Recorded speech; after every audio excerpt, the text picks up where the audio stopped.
ਸਤਿ ਸ਼੍ਰੀ ਅਕਾਲ ਜੀ। मैं आस करदा तुसीं तंदुरुस्त होवोगे, ठीक ठाक होवोगे। कुछ दिल दीयां गल्लां तुहाडे नाल शेयर करनियां सी। गल आए आ,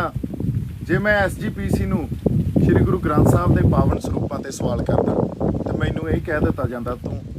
एजेंसियां दा बंदा ते तेरे ते कानूनी कार्रवाई कीती जाऊगी। जे मैं सरकारां नूं सवाल करदा ते मैनूं ਇਹ कह दित्ता जांदा ਇਹ देश ਧਰੋਹੀ आ, ਇਹ सैपरेटिस्ट नूं बिलोंग करदा।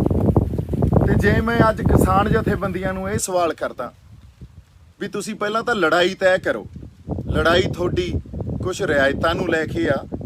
ਕਿ ਲੜਾਈ ਕਿਸਾਨਾਂ ਦੇ ਤੇ ਮਜ਼ਦੂਰਾਂ ਦੇ ਸੁਧਾਰਾਂ ਦੀ ਆ, ਉਹਨਾਂ ਦੀ ਜ਼ਿੰਦਗੀਆਂ ਦੇ ਸੁਧਾਰਾਂ ਦੀ ਆ। ਤਾਂ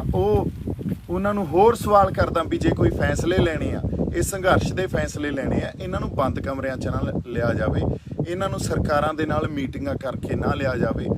ਇਹ ਕੋਈ ਓਪਨ ਫੋਰਮ 'ਚ ਲਿਆ ਜਾਵੇ ਜਾਂ ਕੋਈ ਇਹੋ ਜਿਹਾ ਸਿਸਟਮ ਪੈਦਾ ਕਰੀਏ ਜਿੱਥੇ ਚੈੱਕਸ ਐਂਡ ਬੈਲੈਂਸਿਸ ਹੋਣ। ਤਾਂ ਮੇਰੇ ਤੇ ਇਹ ਕਹਿ ਦਿੱਤਾ ਜਾਂਦਾ ਮੈਨੂੰ ਵੀ ਤੂੰ RSS ਦਾ ਬੰਦਾ।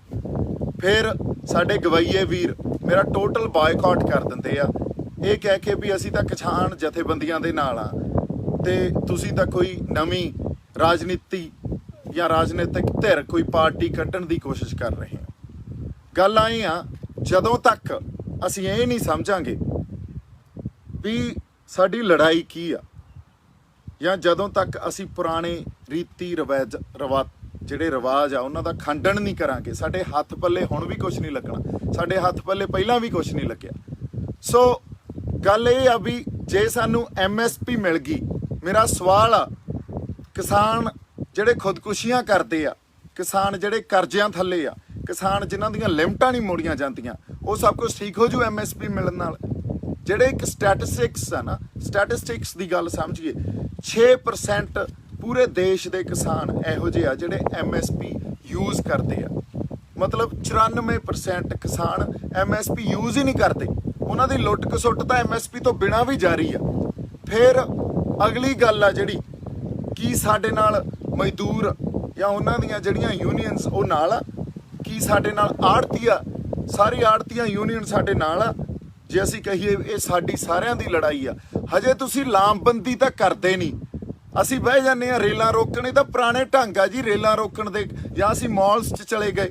ਅਸੀਂ ਇਹੋ ਜਿਹੀ ਇੱਕ ਸਿਚੁਏਸ਼ਨ, ਇਹੋ ਜਿਹਾ ਮਾਹੌਲ ਕ੍ਰੀਏਟ ਕਰ ਰਹੇ ਆ ਜਿੱਥੇ ਸੈਂਟਰ ਨੇ ਸਾਡੇ ਤੇ ਐਮਰਜੈਂਸੀ ਇਨਵੋਕ ਕਰ ਦੇਣੀ ਆ। ਤੁਸੀਂ ਇਹ ਦੇਖ ਲਓ, ਬਹੁਤ ਥਾਵਾਂ ਤੋਂ ਮੈਨੂੰ ਇਹ ਖਬਰ ਆਈ ਆ ਵੀ ਜੀ ਆਰਮੀ ਜਾਂ ਪੈਰਾਮਿਲਟਰੀ ਫੋਰਸਿਸ ਦੀਆਂ ਗੱਡੀਆਂ ਪੰਜਾਬ 'ਚ ਐਂਟਰ ਹੋ ਰਹੀਆਂ। ਹੁਣ ਜੇ ਕੱਲ ਨੂੰ ਸਾਡੇ ਤੇ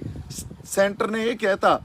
ਵੀ ਸਟੇਟ ਗਵਰਨਮੈਂਟ ਇੱਥੇ ਪ੍ਰੋਟੈਸਟਰਸ ਨੂੰ ਕੰਟਰੋਲ ਕਰਨ 'ਚ ਨਾਕਾਮਯਾਬ ਆ, ਸਿਚੁਏਸ਼ਨ ਬਹੁਤ ਜ਼ਿਆਦਾ ਅਨਕੂਲ ਆ, ਐਮਰਜੈਂਸੀ ਇਨਵੋਕ ਕਰਦੇ, ਉਦੋਂ ਬਾਅਦ ਸਾਡਾ ਪਲਾਨ B ਕੀ ਹੋਊਗਾ? ਸਾਡੇ ਕੋਲੇ ਕੋਈ ਪਲਾਨ B ਨਹੀਂ ਆ। ਕਿਸੇ ਕਿਸਾਨ ਜਥੇਬੰਦੀ ਕੋਲੇ ਕੋਈ ਪਲਾਨ B ਹੈ ਨਹੀਂ। ਉਹ ਸਿਰਫ ਲੱਗੇ ਹੋਏ ਆ, ਟੋਲ ਰੋਕ ਲਓ, ਫਲਾਨੀ ਥਾਂ ਤੇ ਮੌਲ ਬੰਦ ਕਰ ਦਿਓ, ਜਾਂ ਅਸੀਂ ਰੇਲਾਂ ਰੋਕ ਲਓ। ਰੇਲਾਂ ਤਾਂ ਪਿੱਛੇ ਹੀ ਰੋਕੀ ਖੜੇ ਆ ਉਹ। ਸੋ ਕੋਈ ਪਲਾਨ B ਰੱਖ ਕੇ ਨਹੀਂ ਚੱਲਦੇ। ਮੈਂ ਕਿੱਦਾਂ ਦਾ ਕਹੀ ਜਾਂਦਾ ਵੀ ਸਾਨੂੰ ਗੱਲ ਸਮਝਣੀ ਪੈਣੀ ਆ। ਇਹ ਆਰਡੀਨੈਂਸ ਆਉਣੇ, ਕਾਲੇ ਕਾਨੂੰਨ ਆਉਣੇ, ਇਹ ਤਾਂ ਬਿਮਾਰੀ ਦੇ ਲੱਛਣ ਆ। ਰੋਗ ਕੀ ਆ ਤੇ ਉਹਦੀ ਦਵਾਈ ਕੀ ਹੋਣੀ ਚਾਹੀਦੀ ਆ, ਗੱਲ ਇੱਥੇ ਪਈ ਆ। ਰੋਗ ਕੀ ਆ? ਰੋਗ ਇਹ ਆ ਵੀ ਕਿਸਾਨ ਦੀ ਦਸ਼ਾ ਆਰਡੀਨੈਂਸ ਤੋਂ ਆਉਣ ਤੋਂ ਪਹਿਲਾਂ ਵੀ ਬੁਰੀ ਸੀ। ਉਦੋਂ ਪਹਿਲਾਂ ਵੀ ਖੁਦਕੁਸ਼ੀਆਂ ਹੁੰਦੀਆਂ ਸੀ, ਉਦੋਂ ਪਹਿਲਾਂ ਵੀ ਕਿਸਾਨ ਜਾਂ ਮਜ਼ਦੂਰ ਕਰਜ਼ੇ 'ਚ ਸੀ, ਉਹਨਾਂ ਦੇ ਸ਼ੋਸ਼ਣ ਹੁੰਦੇ ਸੀ। ਔਰ ਅਸੀਂ ਇਹ ਗੱਲ ਨੂੰ ਸਮਝ ਹੀ ਨਹੀਂ ਪਾ ਰਹੇ। ਇਹਨਾਂ ਕਿਸਾਨ ਜਥੇਬੰਦੀਆਂ ਨੇ ਸਿਰਫ ਆਰਡੀਨੈਂਸ ਦੇ ਵਿੱਚ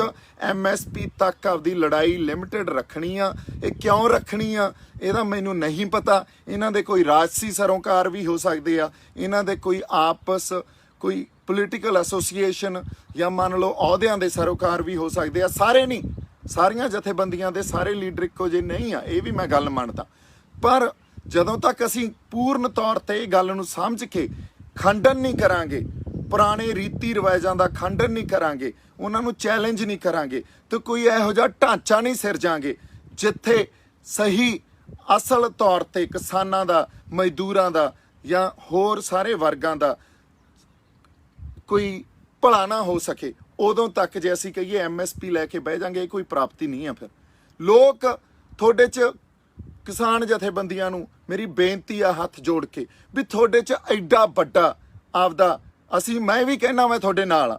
एडा वड्डा आपदा भरोसा थोड़े च देता एडी वड्डी आस आ उन्हां नूं थोड़े तो बिकॉज तुसीं ऐकती लाओगे तुसीं पंजाब लई इस धरती लई साडे लोकां लई कुछ लैके डिगोगे पर तुसीं बैठे हो MSPआं ते तुसीं बैठे हो भी सरकारां नाल मीटिंग कर लईए जिद्दे असीं बंद कमरिਆਂ 'ਚ सरकारां नाल मीटिंगां करनियां शुरू कर दिंने आ ना 50% ਦਾ ਸੰਘਰਸ਼ ਉੱਥੇ ਹੀ ਅਸੀਂ ਵੇਚ ਦਿੰਨੇ ਆ ਉੱਥੇ 50% ਸੰਘਰਸ਼ ਤਾਂ ਖਤਮ ਹੋ ਜਾਂਦਾ ਹੁਣ ਗੱਲ ਇਹ ਆ ਜਾਂ ਤਾਂ ਆਪਦੇ ਜ਼ਮੀਰਾਂ ਦੀ ਅਸੀਂ ਆਪਦੇ ਆਤਮਾ ਦੀ ਆਵਾਜ਼ ਸੁਣ ਕੇ ਅਸਲ ਗੱਲ ਨੂੰ ਸਮਝ ਕੇ ਲੜਾਈ ਲੜੀਏ ਤੇ ਜਿਹੜੀ ਰੂਹ ਜਿਹੜਾ ਬੰਦਾ